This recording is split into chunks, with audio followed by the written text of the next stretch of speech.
रुकिए हजरात, रुकिए रुकिए, पहले इस वीडियो को सुनते जाएं। अल्लाह ताला कुरान के अंदर साफ साफ फरमाता है, आखिर उस शख्स से ज्यादा गुमराह हुआ इंसान और कौन होगा जो अल्लाह को छोड़कर उनको पुकार रहा हो, जो कियामत तक उसकी आवाज को सुन ही नहीं सकते, जो दुनिया से जा चुके हैं, चाहे वो गैर मुस्लिमों में हो या मुसलमानों में हो, जो कब्रों पर जाके दुआएं कर रहे होते हैं, उसकी आवाज को सुन ही नहीं सकते, बल्कि इससे भी बेखबर है कि उनको पुकार रहा है, कोई उनको पुकार रहा है, उसको भी नहीं जानते। और ये लोग उनसे, अल्लाह को छोड़ के उनसे मदद मांग रहे होते हैं फला फला के सदके, फला फला के नाम पे। और जब तमाम इंसान जमा किए जाएंगे यानी क़यामत के दिन, उस वक्त वे अपने पुकारने वालों के दुश्मन और उनकी इबादत के मुनकरीन होंगे, यानी कि वो इनके खिलाफ बोलेंगे, तो हमसे मांग रहे थे मदद, हम तुम्हारी मदद क्या करते, दुआ तो अल्लाह से करते हैं, हमने खुद अल्लाह से मांगा, तो तुम भी अल्लाह से मांगते भाई। वो खुद तुम्हारे खिलाफ फतवा लगा देंगे, क़यामत के दिन तुम्हारा साथ छोड़ देंगे, हमसे क्यों मांग रहे थे, तुम अल्लाह से मांगते। अल्हम्दुलिल्लाहि रब्बिल आलमीन वस्सलातु वस्सलामु अला सय्यिदिल मुरसलीन अम्मा बअद फ़अऊज़ु बिल्लाहि मिनश शैतानिर रजीम बिस्मिल्लाहिर रहमानिर रहीम।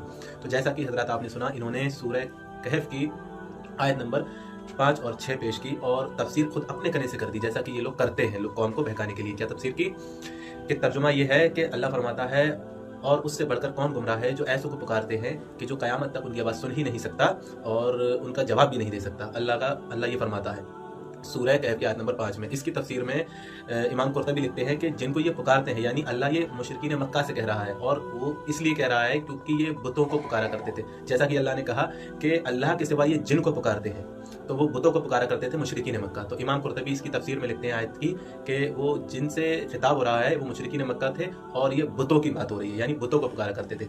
ठीक है। और इन्होंने जो अगली वाली आयत पेश की, आयत नंबर 6, उसमें इन्होंने कहा कि जब सब जमा किए जाएंगे तो वो दुश्मन हो जाएंगे उनके और इसका इनकार कर देंगे कि ये तुम हमारी परस्तिश करते थे।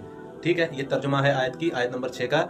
और जब वो जमा किए जाएंगे तो वो दुश्मन हो जाएंगे उनके और उनसे परस्तिश का इनकार कर देंगे। परस्तिश यानी वो उनकी इबादत करते थे, किनकी, बुतों की। तो सूरह अहकाफ की आयत नंबर 5 और 6 में खिताब हो रहा है मुशरिकीन मक्का से और बुतों का क्योंकि वो बुतों को पूजते थे, उन्हें पुकारते थे और उनकी इबादत करते थे अल्लाह से हटकर। अल्लाह ने यह भी कहा है कि अल्लाह के सिवा ये जिन को पुकारते हैं। और ये क्या कर रहे हैं, इमाम कुर्तबी ने तो यहाँ लिखा है कि ये इससे मुराद बुत है, लेकिन ये लोग क्या कर रहे हैं, ये लोग उन आयतों को लेकर के आ रहे हैं और उन लोगों पर फिट कर रहे हैं जो ईमान वाले हैं। मुशरिकीन मक्का से अल्लाह खिताब कर रहा है, ये ईमान वालों पर उन आयतों को फिट कर रहे हैं, जबकि इमाम कुर्तबी इसकी तफसीर में लिख रहे हैं कि उनसे मुराद बुत हैं कि जिनको ये पुकारा करते थे।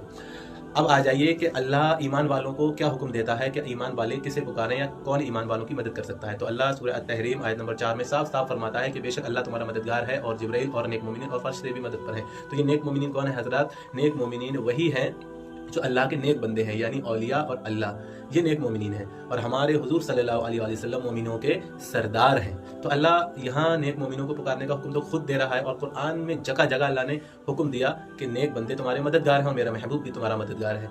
तो ये अब क्या करते हैं, ये कुरान शरीफ की आयतें उठाकर लाते हैं जो अल्लाह ने मुशरिकीन मक्का से कहा और ये ईमान वालों पर फिट करते हैं, क्योंकि अल्लाह ने वो मुशरिकीन मक्का से कहा और ईमान वालों से ये कहा कि तुम्हारे मददगार तो ईमान वाले मेरे नेक बंदे हैं। तो लिहाजा हमें पता चल जाता है कि ये लोग हमें कितना कौम को गुमराही में ले जाने की कोशिश कर रहे हैं और बहकाने की कोशिश कर रहे हैं। तो अल्लाह अज़्ज़ा व जल्ला से ये दुआ है कि अल्लाह अपने महबूब प्यारे हबीब सल्लल्लाहु अलैहि वसल्लम के सदक़े तुफ़ैल हमारे ईमान को महफूज फरमाए और इन लोगों से हमें और हमारी कौम को दूर फरमाए, बचा के रखे, महफूज रखे। अस्सलामु अलैकुम व रहमतुल्लाहि व बरकातुहू।